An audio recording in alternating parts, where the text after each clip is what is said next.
Friends, welcome to Interface. Today we have a very important guest. His name is Professor Samy Mahmoud. He is the Chancellor of the University of Sharjah. You know, Professor Samy Mahmoud is an internationally known educationist. By profession, he started his career as an engineer. Though he is an Egyptian born, he is reared in Canada. He started his studies in Carleton University of Ottawa. He joined there as assistant professor, and later he became the president and the chief executive officer of that great university. Right from 2008, he has joined the University of Sharjah as the Chancellor of that university. You know, he is a very well-known, internationally known electrical engineer, and today leading this University of Sharjah. So, let me ask you a few questions. You have assumed office as the Chancellor of University of Sharjah about 4 years back, and I have seen the university, a miraculous change, world-class. What is your real vision about a world-class university? You ask about the important things that build a university, and we share this together. I believe that the role of the university is to develop and offer quality educational programs for its students, to prepare them for lifelong careers in the working world, and to make out of them transforming experience into good citizens that serve their community, their country, of course, and their own families. Oh, very good. You are stressing quality education. What are the different, can you just explain the different components of your university, different institutions, how they work together, what is the type of administration there, what is the linkage from the top to bottom? Can you just explain first about the components of your university? The University of Sharjah consists of 14 colleges. Each college has its own specializations. So there are, for example, the medical colleges, which offer education in medicine, pharmacy, dentistry, and medical sciences or healthcare sciences.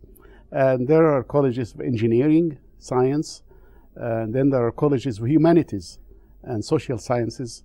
And we have also a College of Fine Arts and Design and College of Communications and Journalism. In other words, the exception of agriculture, we cover almost every academic discipline. And we also work hard on creating chances for interdisciplinary work. Today, in the academic world and the working world, major projects and major actions happen because people from different specializations come together and work together. So we give a chance to our students in engineering to work with our business college. And because engineering and business go hand in hand. And we do the same thing between the College of Medicine and Engineering. Mechanical engineers learn to work with doctors in developing medical devices and mechanisms for treating patients and so on. So by putting together good facilities, attracting quality faculty, and making the university a good place for excellent students, I think these components together can make a world-class university. Very good. You mentioned you have 14 colleges. Are they own colleges of the university or affiliated colleges? They all belong to the university. All belong to one university. All the recruitment, everything will be done by you. It's done centrally by the university. Okay. What about, the nature of linkage? I believe your title is Chancellor, not Vice Chancellor. You are above that. Now, what is your linkage? Who is your boss over there? Right, first boss over there. The man who really founded the university and whose vision is the basis for the university is Sheikh Sultan bin Muhammad Al-Qasimi, the ruler of Sharjah. Oh. And your boss is the ruler. He's the ruler, but he's also an academic. He earned 2 doctorate degrees. He is a known historian, and he also a playwright. So he's a Renaissance man in the full sense of the word. He is my direct boss, and I'm fortunate this way. And he is very, very generous towards education. He believes from the bottom of his heart that education is the best means to transform society, to transform citizens into good society. And his vision really carries forward the whole university. Sir, I have seen, you could create a miracle there. The constructions, the landscape, the component, the placement, in interaction. I was amazed seeing that. How could you make it possible? What is the type of, freedom you have in, administrative freedom, academic freedom, financial freedom? How come you could make that campus so beautiful, so lovely campus in a short period of time? We have a governance system in the university in which the ruler presides over a board of trustees. The ruler himself? Himself. And he does not go after the day-to-day details. And our job as the administration of the university is to prepare proposals. For example, if we want to build sports program, Academy for Sports, we prepare the proposal and we discuss it with the Board of Trustees. And the ruler, believing in education and its value, would most instances approve. And then we go into action. What's the time requirement for this? Once your proposals are given, what's the time requirement for getting the sanction and implementation? It takes a few months to do a complete study because we really talk to the employers. When we set up an academic program, we want to make sure that the students, the graduates, will get jobs and will be employed, gainfully employed. So we do our job up front in terms of study the needs of society, the needs of the marketplace, the employers, and so on. And we also talk to the students to see how many wish to study in this discipline. Once we do our homework up front, which could take up to 6 months, we get the approval in 1 or 2 months. Fast and move forward. And then it takes about, usually, depending on the infrastructure needed, it takes between 6 months to a year. But in the meantime, we go for accreditation. We would like each program we have to be calibrated and measured based on best practices. Sometimes the best practices we find in Australia, sometimes in Canada, sometimes in India. And we say, this is the best we have seen, let's follow this model because it's successful with proven experience. And then we proceed on that basis. And I would like to know, you are a successful chancellor, I know. What are the elements responsible? What sort of academic freedom, administrative freedom, or financial freedom you have to do your job more effectively? The way the system works is that we set up our strategic plan. Usually, in our case, it was 5-year plan. We set it up in 2009, and in discussion with the stakeholders, meaning the faculty, the professors, the companies that work with us in industry, and our sort of what we call the academic council, something similar to your syndicate here. And after we have the discussions, we had about 6 months to a year, and we ratified the strategic plan, and it defined for each college exactly its vision, where it's going, what it wants to achieve, and its targets in terms of student numbers and in terms of faculty numbers and the infrastructure they need. And that was approved by the Board of Trustees. From that moment on, we were given a lot of freedom because we all agreed on the principles, we all agreed on the resources needed, and it was a matter of straight implementation. That means you don't have any constraints to work, as you wish to implement your dreams, No, once the strategic plan is approved. In the first year, it's a go. You get the green light. About quality faculty, we all know any good university need good quality faculty. How do you assure that your recruitment process, or how do you recruit the quality people over there? Faculty recruitment procedure. We advertise and we receive applications and we interview people and we try our best to select the candidates who are good for the job. Then after that, the approach that the ruler would like to see and has implemented actually is to give the professors comfortable life. It's like a social contract. The professors give them comfortable life. They give us all their energy, their brains, and their creativity.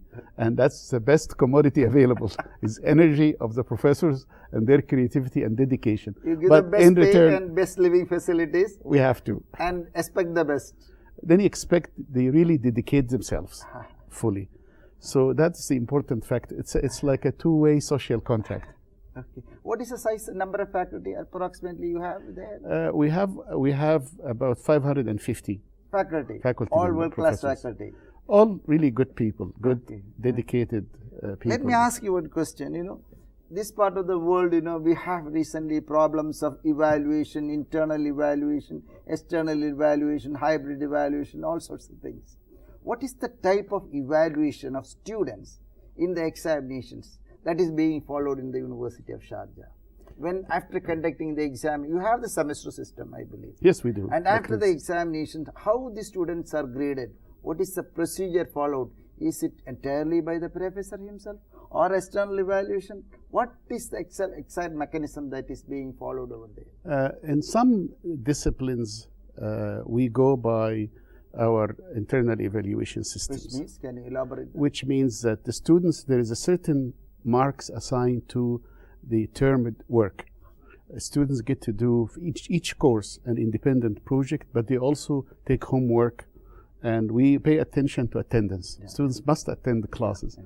And then there are midterm tests and examinations, and then at the end there is a final examination which all the students in this discipline write, and then it's to be evaluated and so on. So we don't depend on one metric alone, but we depend on a combination of homework, laboratory work in some instances, independent assignments, and final examination. The main point is that each professor has to specify in each course what exactly the outcome the professor expects from the course.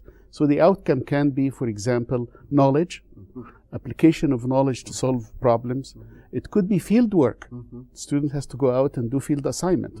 Or it could involve also ability of the students to make good presentations for their ideas. Then the professor has to test in each one of these components to see if the student has achieved what is required. And then the marks are assigned accordingly. I have this specific question. Suppose you are the course teacher. You are assigned with a course, say Biology 1. And my specific question is, are you the person entirely responsible for grading this particular student? We have grades, This grading process, is it the sole responsibility of the teacher himself, or you are just borrowing other external teachers or evaluating part of it? Throughout the curriculum, is about 70% of the courses typically are evaluated by the professor. And the professors, if you trust them, you bring world-class professors, as you mentioned, you bring good professors, you have to trust them.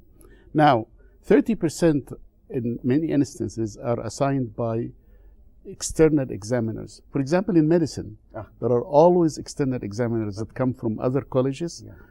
This is to ensure that certain degree of uniformity.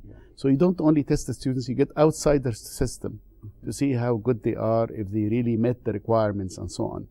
So it's a combination, but in many instances it's a professor who evaluates. Now, if the student complain about their mark, and that's possible, in the system we allow that, we get another professor to mark the paper and assess if the student is... That is for the 30% of it or the entire thing? No, that's the 30% is uniformly you get faculty members from outside to come and do oral examination or clinical exams in the case, or that's studio, or even say the College of Communication. We get people from outside to test their ability to do multimedia work or studio work or reporting, journalistic reporting. So you could get outsiders in these courses to test. We do the same thing in the final capstone project, which each student has to do regardless of the discipline. Students who study law have to do a capstone project. Students who study journalism have to. Then we have extended examiner for the capstone project. You mentioned about 70-30 internal-external ratio. Is it uniform for all? Or? It will vary slightly. You could have... But it's a common practice. But it's a common practice that certain courses and certain parts of the program get to be also evaluated by outsiders. That we trust people who are also known to be good in their field. Now, do you have a procedure for evaluating the teachers by the students? Absolutely. It's actually a requirement in the university that each student is allowed to express an opinion.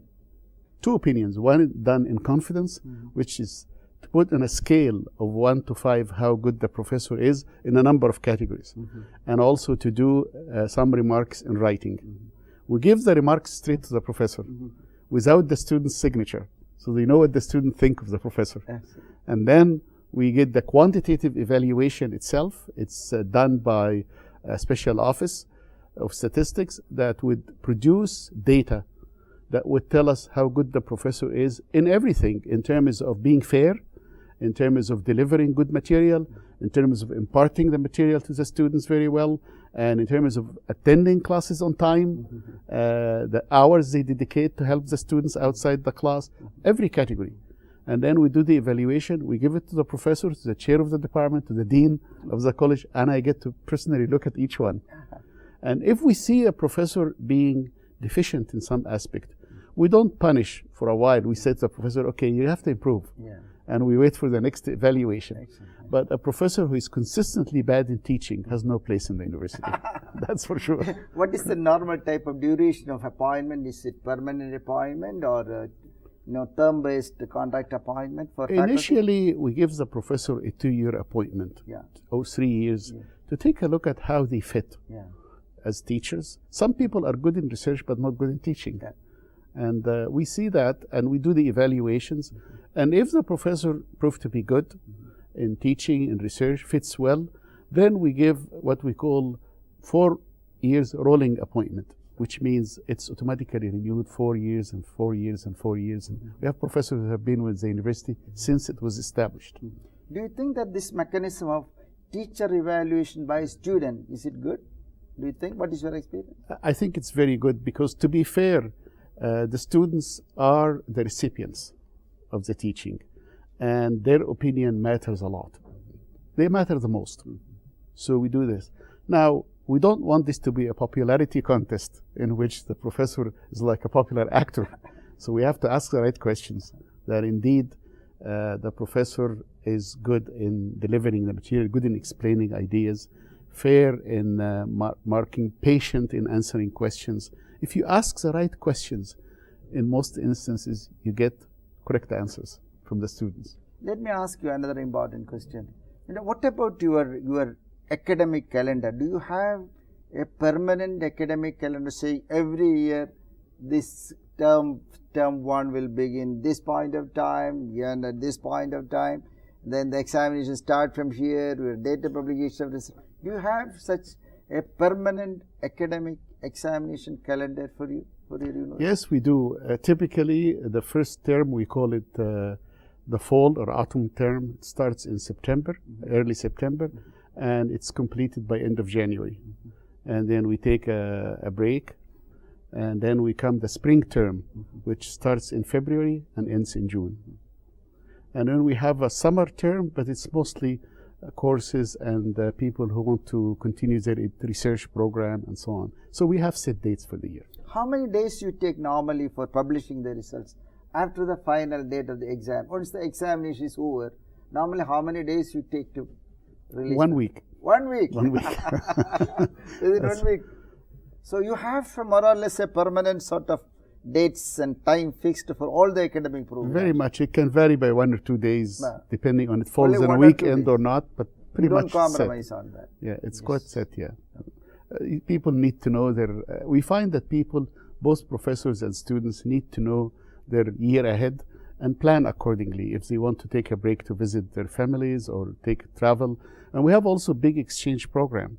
So we have students who travel to visit other universities, and we have visitors from other universities. So to plan these, we need to have set dates. As a leading educational expert and a well-experienced, Chancellor, I know you started your career in as Chancellor, as President in Carleton University, then 4 years in University of Sharjah as the Chancellor. You will definitely have rich experience. Can you advise us, Indian universities, as to what should be our direction, or which are the areas we should concentrate to develop our universities? In different areas, maybe in academics or in research or in developing infrastructure to create a better world-class facilities and university objectives, address those objectives. Indian universities, as is known, well known internationally, are places rich in talent, pure talent. and in every discipline you can think of, whether it's in the medical, in the sciences, in the social sciences, and in engineering, and so on. No question about that. And Indian universities offer world-class education. That's also not in dispute, and you know, it's a fact I'm mentioning here. So you have great appreciation about India Very much and so. Indian university. Absolutely, Thank you. absolutely, Thank you. absolutely. The one observation that many educators in India, from India, tell me is that they would need to have better links to industry. Link to industry. Links to industry, meaning that translating the tremendous inventions and innovations that happen in the lab and in the classrooms in each university, taking advantage of these and translating it into products and innovative services that can really generate wealth, can be exported, and then in return, part of this wealth will come to renovate the university, to add to its facilities, and so on. I think it's like we all know, it has to be a complete cycle, because if we ask business and industry support the university, business and industry would say, great, you are supplying us with graduates, which we appreciate, but we need a bit more. We need innovative ideas, and we need to work together to translate these ideas into reality, and then we can share. I think I've observed that in Canada and the United States there's a lot more of that. The lab I used to run in Canada, for example, had many interactions with industry. We transferred many of our ideas into patents, and we sometimes gave it away to industry, and in return they were very generous to us. They came back and built our labs and donated money and equipment, which we all know we need from time to time. So it's this completing this cycle, the link between the university and the socio-economic organizations in the countries. I think there are opportunities, I should say, in India to develop this more and more with excellence universities in each state. And then you would see, hopefully with that, more support from the private sector for the universities. I'm glad you said that we have the best talent in India, number one. Then the deficiency, as you feel, you all realize that, you know, the deficiency in terms of inadequate linkage between the university and the industry. I call it opportunities. Opportunities. Now, what about the opportunities available for the students in Sharjah University for their extracurricular activities, development of sports, games, and the like, personality development, other than the core issue of education and research? Extracurricular activity, or what we call it out-of-class activities, we found to be very, very important. We receive students coming from high school, often shy and a bit introvert. And part of our educational outcome is to ensure that when they leave the university, they leave with a transformative experience, meaning that they become outgoing, extrovert, they are able to engage and make initiatives of their own. That comes from part of the curricula in which we insist on field work.